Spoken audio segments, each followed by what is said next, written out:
If I had a nickel for every time a client asked me, could you teach me how to close? I'd have a lot of nickels. Needless to say, this represents a critical moment between you and the prospect. But let's have ourselves a pocket sized pep talk because, as important as it is to close, it is without question the most misunderstood aspect of selling. Relax, I got you covered because we're going to be talking with one of the best sales trainers in the business and hands down the authority on closing. Stick around, it's going to be fun. A Pocket Sized Pep Talk, the podcast that can help energize your business and your life with a quick, inspiring message. Now, here's your host, Rob Jollis. Today's guest, Ben Gay III, is the author of 25 books on the subject of selling and living successfully and has sold over 50 years in professional selling. He's been the number one salesperson in every organization which he's worked. He's been personally trained by fellow sales legends like J. Douglas Edwards, Dr. Napoleon Hill, Earl Nightingale. I had tapes on him.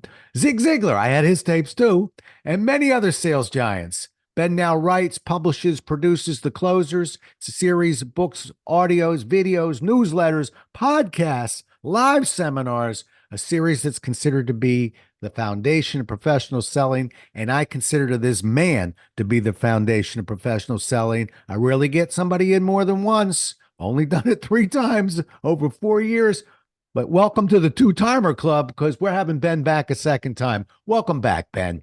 Thank you very much, Rob. I appreciate it. It's an honor. Uh, And I wish some of the people you named had lived to hear me called a legend or whatever you said. Nice. Yeah. Some of them doubted at various times that I was going to make that status. So thank you very much. Well, it's funny, and I got a lot of questions on closing, but I want to tell you what I appreciate about your bio more than anything else. Sometimes, and I want to be this guy too. People come up, they want to hear about the books and the tapes and the this and the seminars and this, but you know what? I'm most proud about what I sold. And that at New York Life, I was a damn good agent. You were every organization you went to, you were number one in selling. And to me, that's better than a book. That's better than everything. That says who you are as a salesman. Now I'm listening to your book, but funny, we sometimes don't hear that part of the bio. Yeah, that's true. Sometimes you don't hear it because they don't have anything to talk about in that category. That's exactly right. I Somebody, read about it. I've studied it a lot, but when you've been out there and you get a little knocked in the nose a few times, you learn a whole lot. Anyway, let's jump into this topic. I mentioned when we started, I sort of teased this thing about how misunderstood as the closing is. From your side of the fence, am I alone on this? Do you think it's kind of a misunderstood move, or how do you feel about that? I believe it's terribly misunderstood because one, it's separate. It's taught separate from the rest of the sales process, and it's not. And it's interwoven. If you do a close properly, I know when it starts. It starts when I say, "Hi, my name is Ben Gay," but they don't know. And until I ask the final closing question, they shouldn't know. It's not a separate and distinct thing. It's like being successful. Well, how are you successful? Well, the first day you're in selling, you get up early, you learn the presentation, you pick out a good product, and so on. So it's just an ongoing thing. It's not an event. It's an important part of the process. Yeah, And I think that's the scary part. Oh, here comes the close. And when right. I ask the close, I might be rejected. And so I'll avoid the close as long as I can. And it's taught that way. Right. I've stood on, in the early days, 50 years ago, stood on several stages and said, and then they say this, and you say this, and then you close, and then because that's what I was taught. Right. But what I didn't notice at first, it took me a while to figure it out, that isn't what I was doing. Zig taught clothes. Zig and I and Jimmy Rucker all joined the same business on the same day, September 15th, 1965, a Wednesday at noon. At 1447 West Peachtree Street in Atlanta, Suite 300. It sort of sticks in my mind somehow. It does. Yeah. But we started out together. He was 18 years older and he'd already sold pots and pans and stuff. It was our first venture. But in that business where we started making serious money, all of us, for the first time, we started out equal, and I started watching him because I'd heard, Zig Ziglar, and then I'd watch him up on stage, and they say this, and you say this, and then you come in with a double whammy, and so on. I'd watch him work at the tables. We were selling distributorships in Holiday Magic Cosmetics, an early multi-level marketing company, and I'd watch him. He wasn't doing that. And Jimmy Rucker, my high school running buddy and first business partner, who became the greatest salesman I ever personally worked with. Jimmy didn't do that. And so in the closers part 2, in the last chapter, starts on page 257. It's called Sales Infiltration. And that's what I figured out. Zig and I, me unconsciously, Zig probably by design, that's what Zig, Jimmy, and I were really doing. And then I started looking around, and all of the top professionals, we had those skyrockets, came in and brought people, and they were excited, and they lied to people, and they hard closed them and so on. But pretty quick, I noticed they were gone. They were on to their next whatever.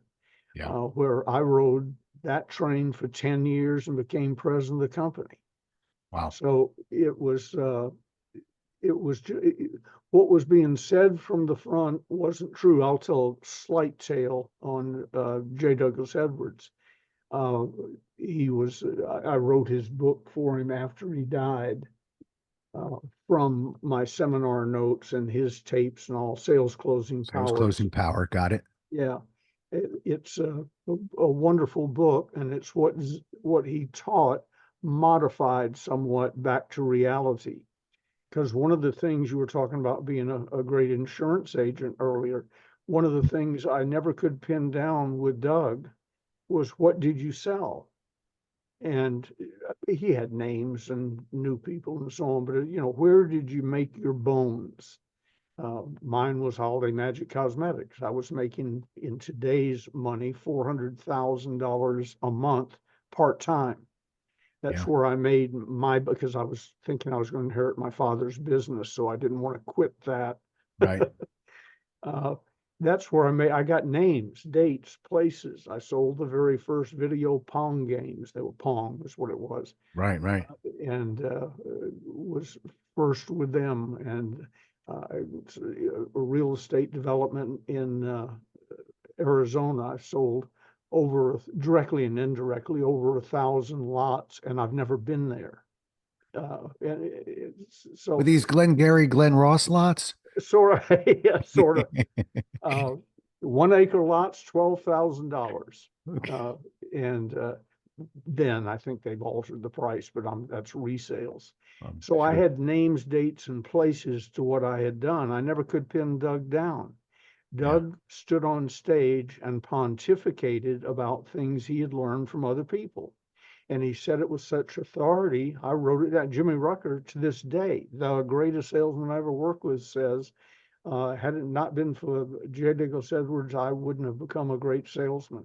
I learned so much from him. Well, I learned so much from him. I just didn't know that he'd never done it.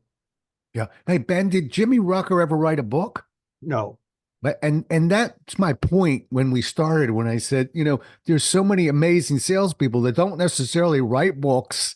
But you gotta, it's not that everybody, you have to buddy up to every grizzled vet out there, but I wrote a piece one time called A Rate Book and a Soul, how when I was at New York Life and computers were coming in, this was, the very early 80s. And we lost a lot of great salespeople because they didn't want to walk out there with 15 different policy illustrations and, well, what if we manipulate the Yep. interest rate here or there? They had a rate book in one hand, they had a pad of paper and a pen in another hand, and they had a conversation with people. Yep. And it was sort of sad. I mean, to see sort of that generation leave, kind of when the computers came in. But these guys didn't write books, these men and women, they didn't write books, they didn't do a lot of presentations, but they were a wealth of knowledge. Yeah. That sounds like Jimmy. Some of the, I wouldn't say this about Jimmy because I think he can read, but when you say, did he ever write a book? I'm not sure he read a book about selling, because although he learned everything, to hear him say it, everything from J. Douglas Edwards, I hadn't written Doug's book yet. So Right. he just learned it hearing Doug talk from the stage. He didn't hear it in the room with Doug working with clients because he never did. I've never saw him sit down with anyone. I saw Zig sit down with people and just charm them with his charm, but he didn't close in the proverbial way. He had a killer partner named Mel Lanius, who was the heavy duty closer on the team. He didn't get the credit, didn't want it. He was a serious behind the scenes guy. But most of the great closers, I'd never thought of that, Rob. Most of the great closers I've worked with never wrote a book. They were too busy closing. Right. They just loved their craft. That's Yeah, what they did. yeah. They loved sitting down and having conversations. They loved their products. The NILIC Chairman's Council agents that I got to know truly believed they were saving people. They were saving fortunes. They were saving retirements and futures. They were saving children's education. That's what they were selling. Yeah. They believed in it. They didn't have time to write a book. They didn't want to write a book. And you're right. I don't think they read a ton of books either. But they loved that the art of selling. And I so cherish the fact that I was able to work, as a 21-year-old, but work side by side with a big, heavy hitting New York Life office. And to your point, Ben, when I left New York Life, it took me almost 10 years to exceed the income that I made when I was 21 years old selling life insurance. There's a lot of those stories when I talk to people who've been around a while, like you and I have been. Yeah. But most people, we had a return yesterday of a book, The Closers Part 1 came back, and I thought it was postage due $4.74 or something. And I happened to be at the post office, so I picked it up and my feelings were hurt. Somebody bought the book and didn't like it. Well, then I looked at it. They bought the book from an address in Branson, Missouri, timeshare territory, among other things. And we ship the day we get the order, but apparently 4 days wasn't quick enough, because when it got to Branson 4 days later, they were no longer in that apartment or with that company. So I was telling our shipping department, maybe we ought to send everything priority mail. Well, all I got to do, I feel like we patting you on the back though, because I'm the same as you. I can get 100 wonderful comments in a seminar or comments about a book, but one comes back, or I get somebody said, this guy Giles, not my cup of tea. I can't sleep at night. It keeps me up.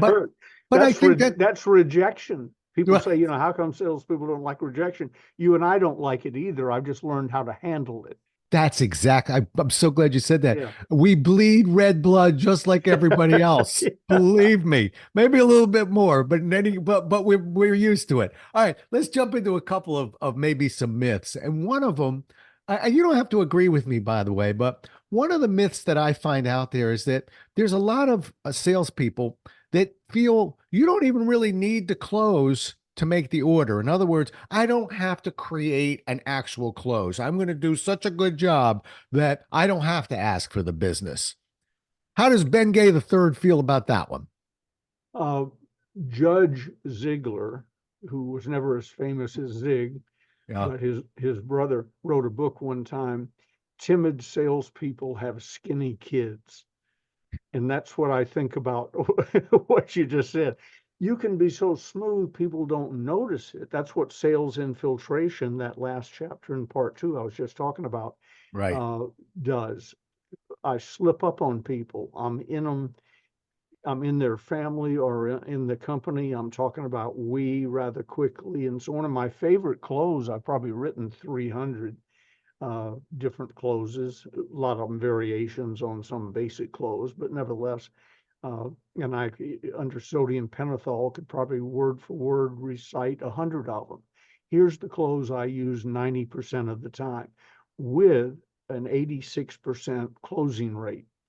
Uh, the uh, the close is, Rob, based on what we've been talking about, or Rob, based on what you've told me.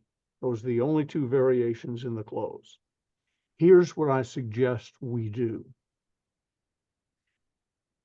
Buy the grommet, get the red one, get the Yep, big yep, one, get the yep, small one. That's it. yep. But people say, oh, well, it's closing can't be that simple. Well, it is, because I did the first 30 minutes or whatever properly. I'm so glad you said that, Ben. There's the trigger that people need to hear. We all hear closing's easy, easiest part of the stuff. It is. I got told that at 21. I remember I was chewing my nails. I started saying it, but I didn't know what they were talking about. What they were mumbling under their breath is when you earn the right to be there. And we're going to Yeah, talk about that in a minute, because there's a lot of smaller decisions that we can get the customer to make so that we're not winding up for this big, huge fastball. It just yeah. becomes a natural part of the process. And one last thing, and I'm going to turn it back over to you. You got your favorite clothes. I got to sneak mine in. We're not that far off, but mine's more of a question. So what mine is sometimes referred to as a summary close.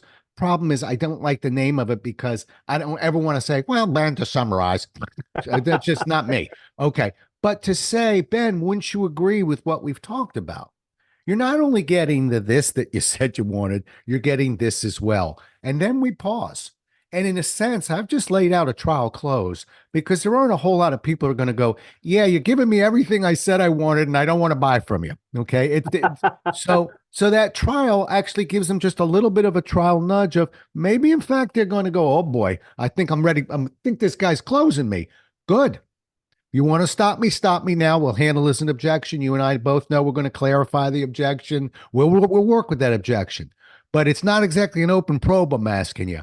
It's really a very closed-end question. There isn't, is there anything else involved? It's just, wouldn't you agree with what we're looking at? You're getting everything you said you wanted. And if a client says yes to me on that, I'm asking for their business.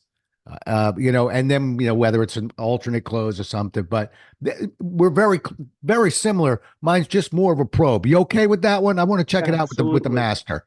Yeah, they're cousins. And I Okay. think I Yeah. left off two words after because I got caught up in the lead-in Uh-huh. phrase might be different based on what you've told me or based on what we've discussed. But here's what I suggest we do: fill in the blank. Fair enough. Yeah. Yeah. And And there's that probe. Because if I say yeah, yes, you don't have to come up with something fancy. Great. Then what we'll do is, whether you're a direct right. closer or we can do this and add that. Okay. It's an alternate close. That's the easy part, folks. What Ben is giving you right now is the toughest part in sales for any move, which is how do we transition to some of these areas? Once we're there, everybody can be a genius. The good salespeople know how to transition. And what you're hearing right now is a transition to what we both, Ben and I, are telling you, not that difficult of a move unless you don't know how to transition there. And then it can get a little clunky. And I'm watching, sometimes I'm watching a salesperson. I know you do it too. When I'm being sold, I'm not giving the guy a hard time. I'm going to help you, believe me. But I am always enjoying that little transition to the close when I hear hamana, hamana, ha ha, like Ralph Cramden in The Honeymooners. Hamana, hamana, hamana. So don't worry, think it out. What will be that, whether you say it, whether it's a question, what's that simple phrase you're going to use to transition to the close? And then we don't have to worry about it. But let's back up a little bit, Ben. Now let's talk about some of the trial closes, some of the ways we might be able to sort of ease into that last transition. So I'll throw, if you can go first if you want, but I've got little trial closing. I'll go first. Sorry. I think one of the first decisions a client needs to make is, are you committed to making a change or not? I want to show you what I got. I just noticed Ben's drinking out of a big old coffee mug. Okay. But if I'm selling that coffee mug, I want to know, do you think it's worthwhile looking at other mugs? If you say no, why am I showing you four different size mugs? So, and I don't pull that trial close from left field. I'm driving to that. That's an example of a trial close. Now you go. What would be an example of a trial close that Ben Gay would use? Well, I'm a trial listener, and by that I mean uh, I give my presentation. And I've cheated. First, I have a quality product or service that's competitively priced, and I've spent some time qualifying you to make sure I shouldn't. I don't want to waste your time. More importantly, frankly, I don't want to waste my time. So let's assume I've done that, and I've reassured the customer I'll treat them fairly, squarely, decently, by the rules. Um, but that when we get to the end, I expect an answer. Right. Yeah, I can live on yeses, certainly. I can live on nos within reason. What I can't live on is maybes. So Yeah. you have to press them to get an answer. I almost don't care what it is because I know what my closing rate is. 86% of the people will say yes and come up with the money. And some percent of that 14% that won't, it's a condition. I didn't qualify them closely enough. They couldn't say yes if they wanted to. And maybe if I've qualified them as far as needs, they do want to. So my trial close is I listen intently. It was said of Nelson Mandela, not in addition to being a great speaker, he was a great listener. The phrase was he was a dynamic listener. So when I'm talking to you and I'm not just giving a presentation, we're interacting. You and I are having a conversation during the sales process. I'm listening intently. If I don't have to get to my close, wonderful. If you say, let's say we're talking about cars, well, when I get this home, I got to move a lawnmower out of the way to get it in there. I didn't know it was going to be this big. You just bought. Right. You're moving the car into the garage you've bought. So now we're down into the details. The selling is over, folks. At that point, don't go back into selling. He or she just said they bought, let them buy. Dear friend of mine, Ray Considine, the late great uh, Ray Considine, wrote a book called Wamish. And what it stands for is, why are you making it so hard for me to give you my money? And I've said to salespeople numerous times, work with me. I'm trying to help you. I'm probably going to buy, but you have to listen to my, you have to listen to my questions. Uh, Yeah. and because I'm not going to buy till I get them answered and I'm reassured. Right. So listening is I'm a big believer in trial closing, just like when you're cooking a turkey and you've got that thing stuck in it. You still check and carve a little bit to make sure that the meat isn't still pink or whatever. That's trial cooking. I believe in trial closing, know where you are. But for me, most of my trial closing is listening to them say they just bought and or they have one last question, which Right. is what fair enough brings out, by the way. I suggest we do this, fair enough. Most of the time they say, yeah, but if they don't, what we're down to is one or two last questions they want answered. That smokes them out. It's Yeah. hard to, when you say fair enough, very few people ever say no. They say, well, I do have a question. Tell me what it is. Yeah. They Yeah. tell you the question, boom, there's the answer, and you're done. Yeah. I liken it, Rob, to I'm not a hunter, but I know people who are, and I've talked to them about it. People who go duck hunting or dove hunting or quail hunting, they have their little shotgun and they fire it, and 1,000, I'm making up numbers, I don't know how many pellets are in the shell, but thousands of pellets go out, and only one or two of them hit the bird and bring it down. That's not marksmanship. I know it's difficult to fire a shotgun. You got to be in the area. A sniper, on the other hand, and I have several friends who were snipers in the military in Vietnam, and a sniper will sit in a tree for 2 days and do little more than blink and doesn't even want to do that. And then when he gets his target in range and sighted properly, he fires once. And so I'm a sniper when it comes to selling. I don't want to go blah, blah, blah. How about this? How about this? Well, what about this? And so on. I want to go through a presentation logically, calmly. I know I created a phrase years ago that's become so popular now, no one remembers it was mine. People buy from people they know, like, trust, and with whom they feel safe. So, Huh. Now that's a Ben Gayism the third. Is that because I think I've even said that one, but I didn't know well, thank I you. don't know who wrote it. I will admit I never claimed I wrote it. I just thought it made sense. That came from Sure. you. To my, who knows? I may have picked it up in a meeting, in background chatter. Right. But so somebody once said after the Bible was done and Shakespeare was dead, the rest of us have just been moving words around. Somebody, I think it's Bob Berg gets a lot of credit for that. Somebody Yeah, said, but you know something, Ben? I'll tell you a quick story. I was doing a seminar for out in the Midwest somewhere, and somebody said, my grandfather had this sales book. I think it's from 1925. It was from what was the quiet company, Northwest Life, or I think it was something like that. yeah, Anyway, yeah. brings it in the next day. I was doing a 2-day workshop. Sure enough, I had a guy with like a fedora, and a suit, picture of, walk striding across the cover, 1925. Ben, I opened it up. Guess what was in the first paragraph? A good salesman needs to ask questions and listen. Right. Yes.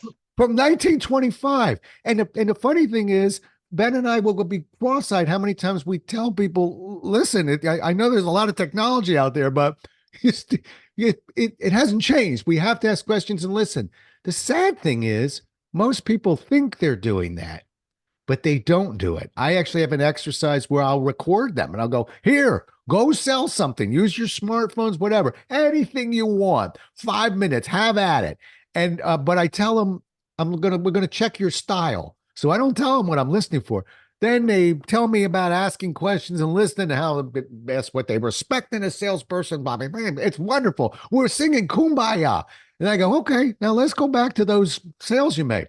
Just count every question you asked and every statement you made, and it opens their eyes. But yeah, these concepts have been around. Yeah, but I'm always being asked, how is selling? I've been at this about 60 years at a pretty high level. How long has, how much has selling changed? I said, selling hasn't changed at all. The customer wants to know one thing, boil it down, big company, small company, a lady buying a vacuum cleaner. What's in it for me? Oh, bingo. That's it. And Yeah. if you can come up with a satisfactory answer to that, and they have the money, they'll buy. So I maintain that selling hasn't changed since the silk peddler of I, 2,000 years ago, yeah. or the Yankee peddler of 300 years ago here in America on horseback riding up and down the East Coast. They still want to know what's in it for me. You still must find an effective way to explain whatever you're doing. That's called, and I hate to use this word, scripting. And people say, I hate scripting. Well, if you've been in selling over 30 days, you're on a script. The question is it a good script? Is it an effective script? Is it a tested script? Because we tend to say the same things over and over. And I don't mean a script from beginning to end. Hi, my name's Ben Gay, give me your money. I'm talking about script chunks. If you ask me about any of my products, I can pick up in mid script and describe just the closers part two, word for word, the way I've done it thousands of times before. Yeah. So you have to have that aspect. But selling, the good news is it's gotten easier with the internet and cell phone. I got started in selling as a traveling salesman on the road when it was cheaper to get in my car in Atlanta and drive to North Carolina and make several calls than it was to sit in Atlanta and make phone calls. But the operator came on and the client, you had to call, not had to, but it was best to time your calls when the rates were down and lower. It was just easier to get in the car, get to Winston-Salem and make 20 calls while you're there. So the technology has changed, and of course terminology changes. What Yeah. we used to call a Garsplot is now a Z-Winkle. Yeah. It's the same thing, new name, because people don't want here's one that was so popular. I helped create it with Larry Wilson of the Wilson Learning Right. Corporation and Right. Wade Right. Cannon and me. And it was, Xerox bought into some Wilson too, by the way, when I was at Xerox. So we yeah, know Wilson well. Yeah. yeah. Keep going. So I contributed some little things to Xerox selling skills, which was a wonderful Yeah. program all put PSS, together. professional selling skills. Yeah, it was really good. Yeah. Uh, I used to but teach it, Ben. Yeah. well, then I can sort of see how you know a lot of what you know, Well, besides thank you. And I experience and appreciate that. that. Yeah. I appreciate that, Ben, because look, New York Life taught me to love selling, but I was on the Live, Die, Quit story. I was on the 100-man story. I mean, I had some real tight scripts. Xerox was the one that really taught us repeatable, predictable processes. There you go. Kind of what you're describing, which is not a script from beginning to end, but we did a demo. So I thought it was a rite of passage. We did about a 10-page demo, which we had to learn. And then it was pretty much whispered to us, now never do that again. But when somebody asks you about an automatic document feeder, watch what happens. Bingo, this phrase comes from where did that happen? That's the script chunk. Exactly. That's the comes term you out. use. The Yeah. script chunk. I want to make sure we get this. Folks, we're talking to Ben Gay III. Check him out on Amazon. I actually checked you out. Make sure you put Ben Gay III in, okay? Because you'll go right to his books, The Closers. He's got books, he's got tapes, all sorts of stuff. Just a wealth of information. And you've been very kind. You've been showing some other people's books here, but I don't want to lose track of your books. They're really good, and they're up. You've got a few that are very up to date. It's not like you wrote them in the '60s. So check those books out. And if you're an audio tape person, check out the audio books, but listen to these tapes, because just like that simple asking questions and listen, we think we're doing it. Believe me, Ben and I still get eyes on us. I do. Yeah. Been delivering seminars for 40 years. I still need eyes on me because we slip into sometimes that unconscious incompetency. We didn't know we didn't know. Believe me, if we knew, we wouldn't be doing it that way, but we didn't know it. So you want to see really one of the characteristics of a successful person, salesperson or not salesperson, always willing to learn, always willing to find that something else, an edge, an idea, a tip, something. And I'm sure you're going to be able to get it from our friend Ben Gay here. So, but I wanted to make sure we get that. We'll remind people at the end as well. Let me jump into another topic about another one. How about let's see. I'm trying to think of some good myths here. There's 1,001 ways to close. Each is good in its own way. Do you think there's 1,001 ways to close a sale? Well, there are 1,001 ways written down in books. I was going to say there's 1,001 books. I'm sure there's one called 1,001 Ways. I snuck a term in there though. I said, and they're all good in their own way. I'm not a believer in 1,000 ways to close. No, myself. I'm not either. No, I think, yeah. I'm a believer in the way I just taught you to Right. close. Right. He's got one way. He's asking you stylize it. You don't have to do it exactly the way Ben said it. Right. But and the funny thing is, I know about 10 of them. I know the one I like. And you could hear Ben said, yeah, yours is mine with two other words. We're not that far apart. You don't have, when you do the other things we'll talk about a couple more trial closes real fast. It's just that transition, but don't be fooled into thinking you don't have to ask somebody for their business. If they give you their business, great. Don't ask then. But we're not sitting here going, we're going this Ben's books are so good, you'll never have to ask anybody for their business again. It's a natural part of the process. Yeah, so absolutely. Embrace it. Don't run from it, but listen to some of the things we're talking about so that we don't have to load up.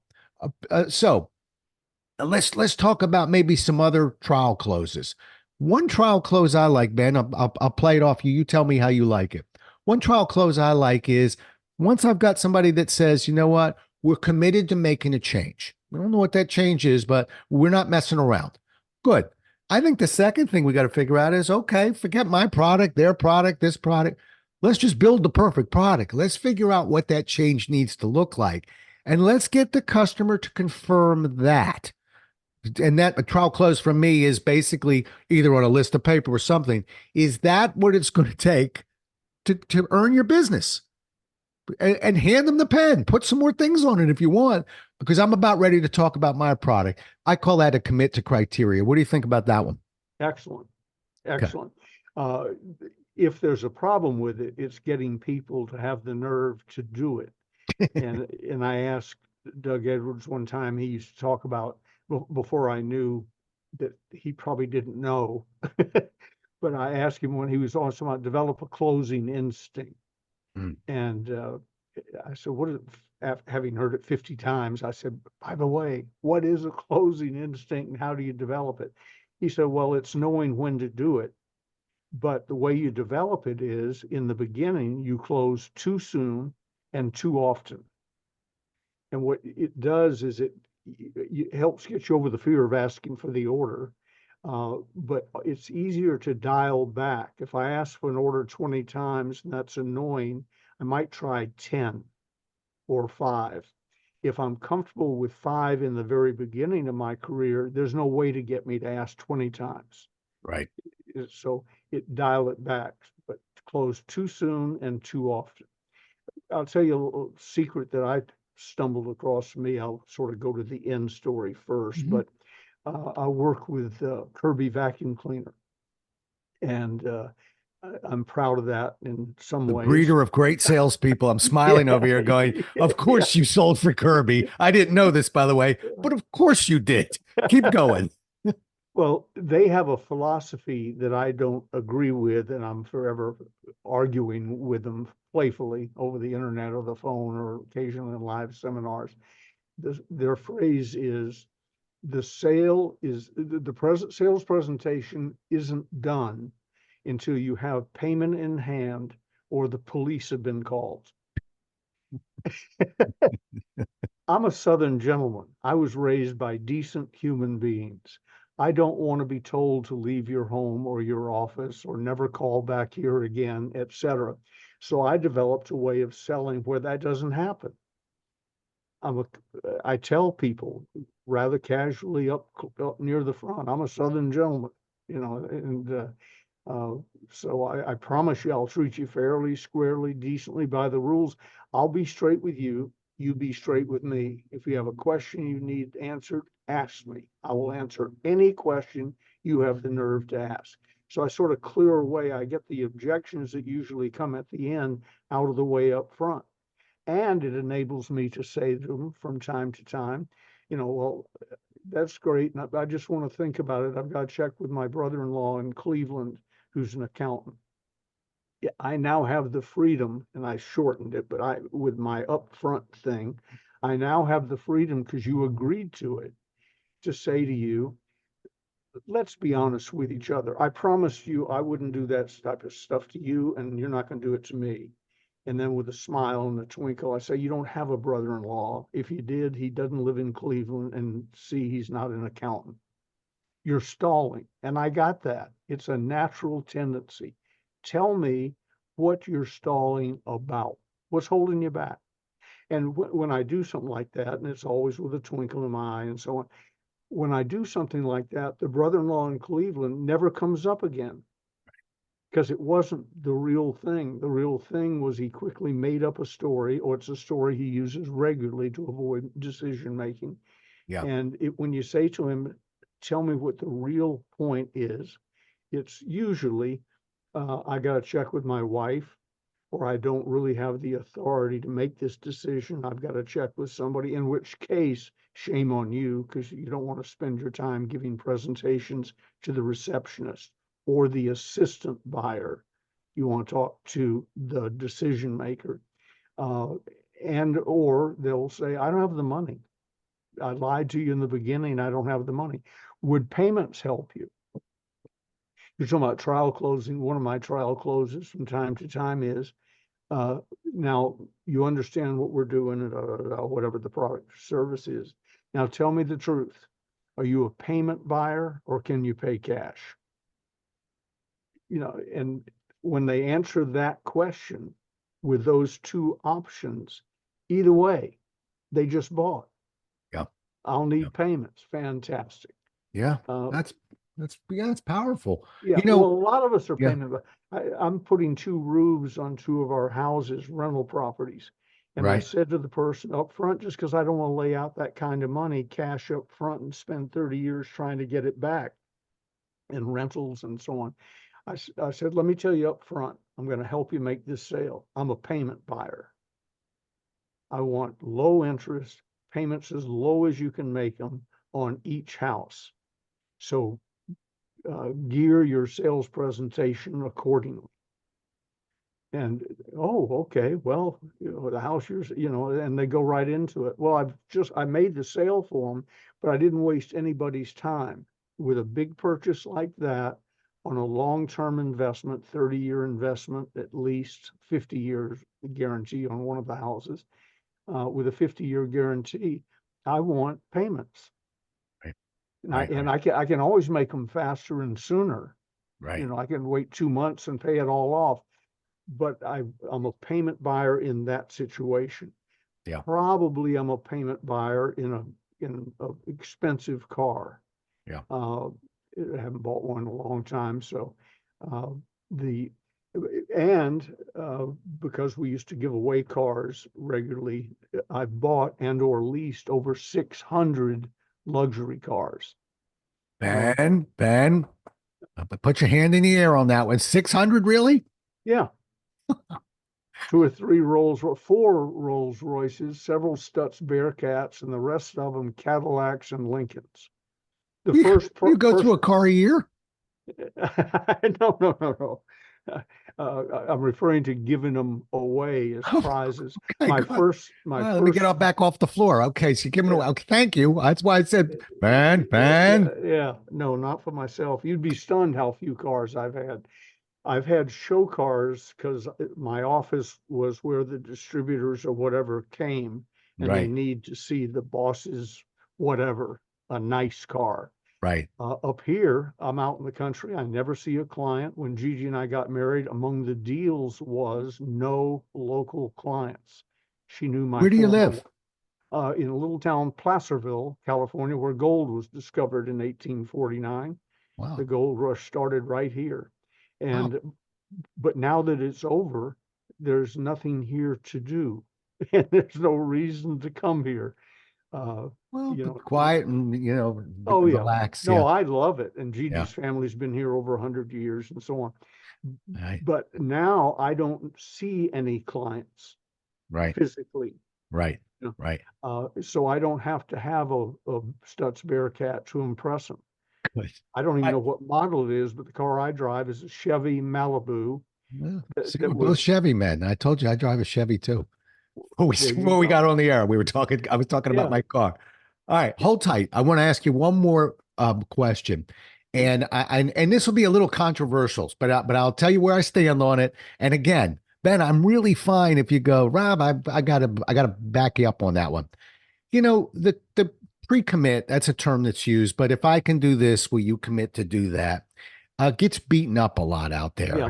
It's Yeah. hard to just sneak that one by somebody. I'd like some more coffee. And by the way, if I can do all this, will you buy from me? Most Yeah. people will, an eyebrow will go up. It's not subtle. But my argument is this: I wouldn't be so quick to throw that one away. I don't say, hi, Ben, nice to meet you. Hey, by the way, if I could show you a way to do, no, I'm not pre committed in my opening. How about remember we talked about trial close? How about we have a client that says, you know what? I am committed to making a change. And we had to earn that, by the way. And then a client says, you know what? Not only am I going to make a change, that's what the change looks like right there because we're committing that second trial close. What is the harm of saying, great, if I can bring that product to you and meet every expectation on that sheet, is there any reason why I wouldn't get a realistic shot of working with you? And real fast, Ben, I'm not saying in the South, they would say Rob's perfuming a pig. Okay. Still a pig, but putting some perfume on. But my argument is I know that people are still going to pull back a little bit, but in a sense, let's not, we've earned the right to ask the question. Maybe we have somebody who doesn't have the cash, Ben, or some of the things you talked about. let's flush that out now. What worries me is we're so smooth that we don't really give the customer an opportunity to give us maybe an objection that should end this deal. So either way, I'm one who says I do like to pre-commit. It's late in the sale. It doesn't come from left field, but I'm perfuming it a bit. I'm very curious to your thoughts on that. I'm with you. But here's a saying somebody taught me one time. Yeah.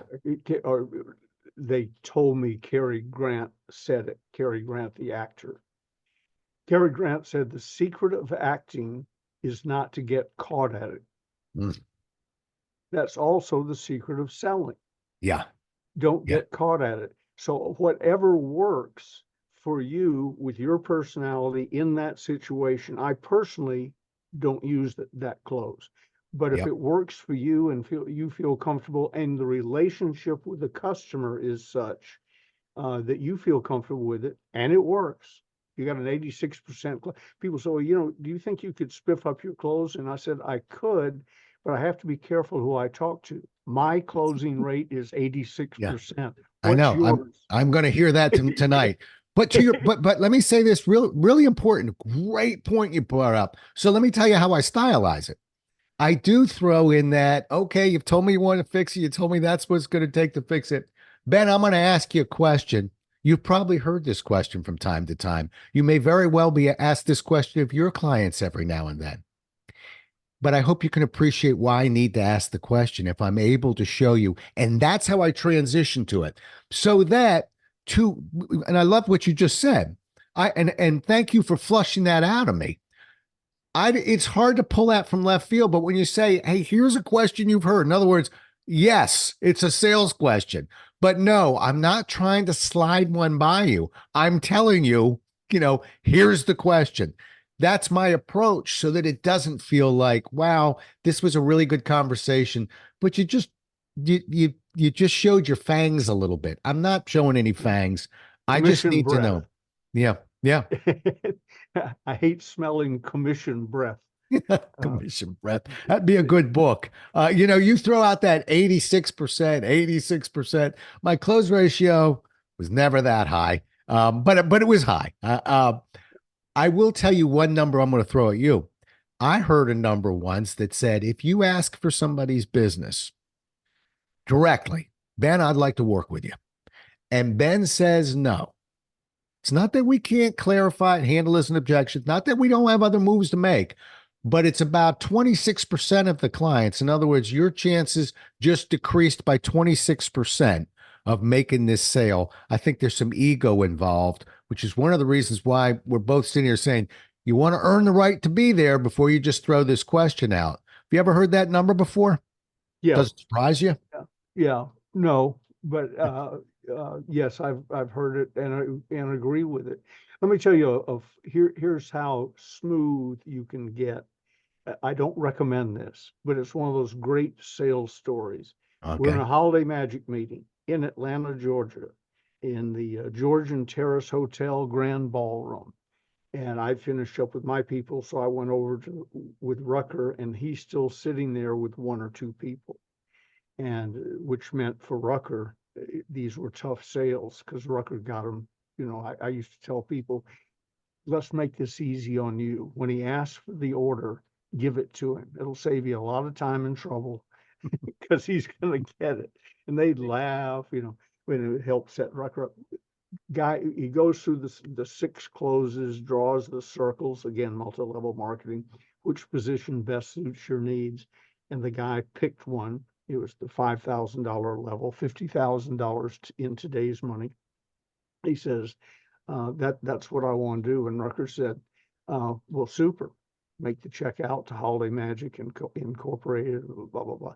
And the guy says they've been together about 40 minutes now, plus sitting in the dark listening to a meeting. But they've been together about 40 minutes, Rucker and this guy. And the guy says, Jimmy, I forgot my checkbook.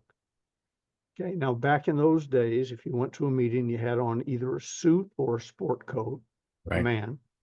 And in your sport coat, if you were right-handed, in the left-hand vest pocket, you had your checkbook. Diners Club had not yet infiltrated the world and brought on MasterCard and all that stuff. They were around, but mainly people paid with a check or cash. At that level, a check. He said, Jimmy, that's what I want to do, but I forgot my checkbook. And I thought, oh, Rucker, how are you going to handle this one? And Jimmy pushed his chair back, stood up. There's a table between them, a hotel table, leans over, reaches across the table into the guy's pocket as he's saying, into that vest pocket, as he's saying, that's hard to believe. Pulls out the checkbook and he says, here it is. And the guy said, I could have sworn I left it at home. When the meeting, and he got the check for $5,000.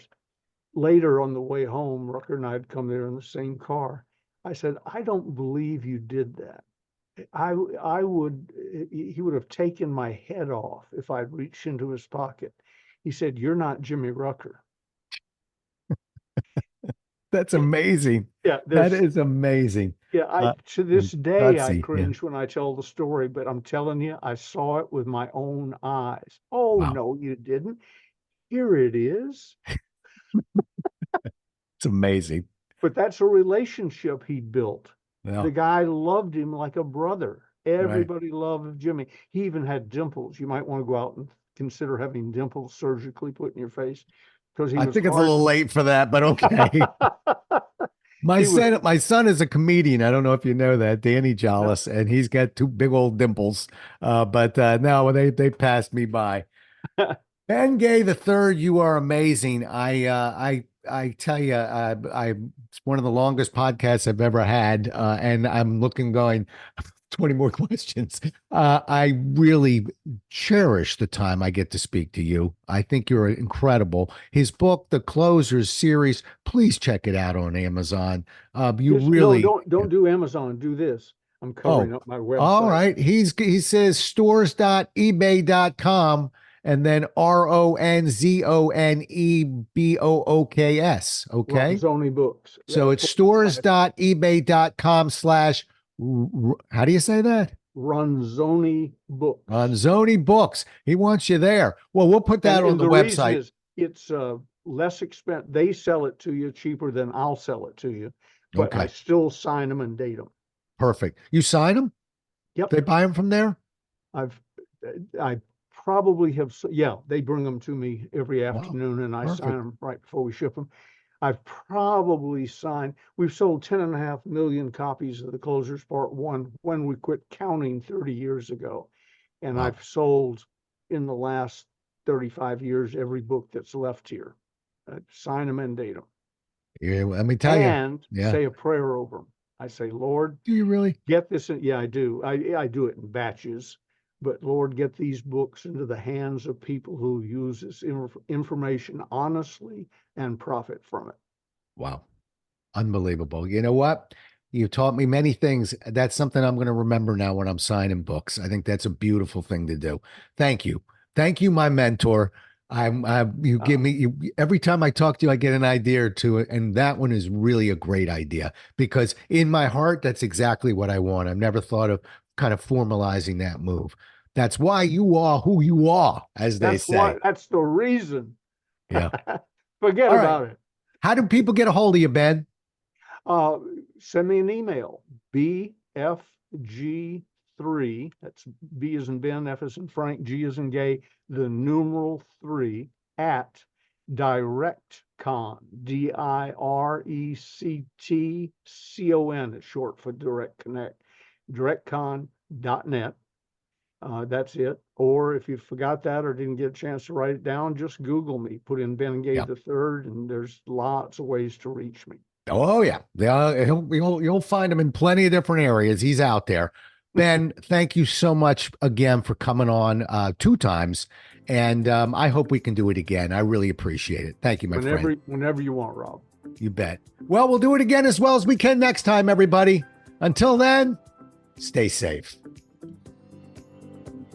Thanks so much for listening. If you enjoyed today's show, please rate and recommend it on iTunes, Outcast, or wherever you get your podcasts.